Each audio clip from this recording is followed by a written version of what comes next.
नमस्कार, मी लतिका। आज मी तुम्हाला झटपट असा लवंग शिरा बनवून दाखवणार आहे। त्यासाठी बघा कढई गरम करत ठेवली, त्याच्यामध्ये आपण तूप टाकून घ्यायचं। थंडीच्या दिवसामध्ये काय होतं, लवंग शिरा खायला पण छान लागतो आणि आपल्या शरीरासाठी पण चांगला आहे। आपण काय होतं, नाश्त्यासाठी काय ना काहीतरी करतच असतो ना, तर तुम्ही एकदा जरूर लवंग शिरा करून बघा।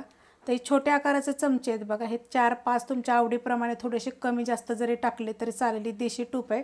आता हे मी गरम होऊन देते। तूप गरम झालेलं आहे, त्याच्यामध्ये थोडंसं तेल टाकून घ्यायचं। तेल बी टाकायचं काय माहिती आहे का, अर्धी पळी टाकलं तरी चालेल किंवा 2 चमचे जरी टाकलं तरी पण चालेल। आता हे गरम होऊन देऊया। तेल तूप गरम झालेलं आहे, त्याच्यामध्ये बघा हे 8 लवंगा घेतलेल्या आहेत मी। आता हे आपण पहिलं चांगलं भाजून घेऊया। टाकले की नाही 1 मिनिटभर बी थांबायचं नाही, लगेच आपण ह्याच्यामध्ये 1 वाटीभर बारीक रवा बघा 0 नंबरचा टाकलेला आहे आणि तो पण ह्याच्याबरोबर आपल्याला 2 ते 3 मिनिट चांगला परतून घ्यायचा, जेणेकरून हा चांगला भाजला गेला पाहिजे। गॅस आहे फास्ट, 2 मिनिटं बघा फास्ट गॅसवर मी हा परतलेला आहे आणि हा मोठ्या बर्नेलचा गॅस आहे बरं का।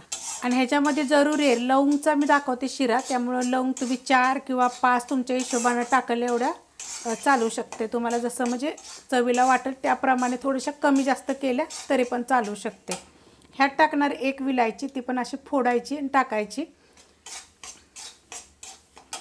त्यात टाकणार आहे बघा हे काजू आणि बदाम, ते पण आपण ह्याला 2 मिनिटं एकसारखं परतून घेऊया। बदाम आणि काजू टाकल्यानंतर बघा मी 1 मिनिट ते 2 मिनिट बघा मीडियम गॅसवर मी परतून घेतलेला। असा कलर आला पाहिजे रव्याला मस्त असा। गॅस आता केलेला आहे बारीक, हा मोठ्या बर्नेलचा आहे। आता ह्याच्यात टाकणारे थोडेसे मी मनुके आणि ते पण हे मी थोडंसं परतून घेणार आहे, जेणेकरून ते चांगले भाजले जातात, फुगतात बघा असे एकदम गरममध्ये मस्त असं बघा भाजले गेलेले आहेत। आता ह्याच्यात टाकायचे आपल्याला गरम पाणी।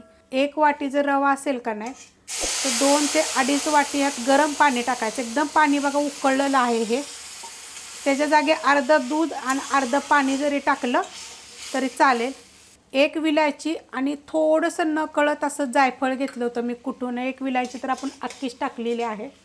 एकदम बघा असं पातळ झालेलं आहे।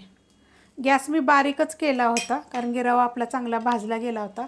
आता ह्याच्यावर झाकण ठेवायचे आपल्याला 2 ते 3 मिनिटासाठी मीडियम गॅसवर। झाकण ठेवलं होतं बघा, पण आता झाकण काढून घेऊया। एकदम बघा पातळ होतं, तर अशा पद्धतीत बघा झालेलं आहे।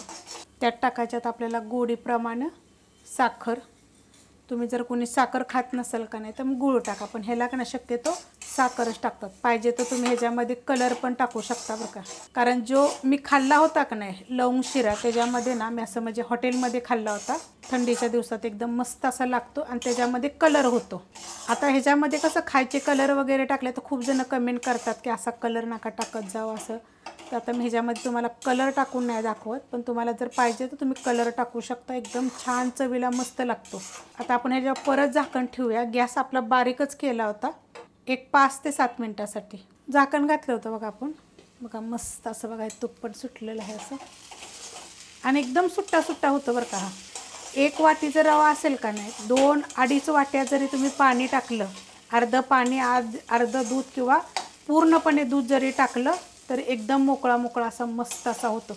आता ह्याला अजून आपण झाकण ठेवलं का नाही ह्याला किंवा असं जरी, तरी पण एकदम छान असा मौसूद असा, अरे खायच्या टायमापर्यंत तरी थोडंसं थंड झालं का नाही ते एकदम मोकळा होतो बघा, आणि चवीला तर इतका छान लागतो। करून बघा, झटपट पद्धतीनं तुम्हाला लवंग शिरा बनवून दाखवलेला आहे। रेसिपी आवडली तर लाईक करा, सबस्क्राईब करा, कमेंट करा आणि शेअर बी करा।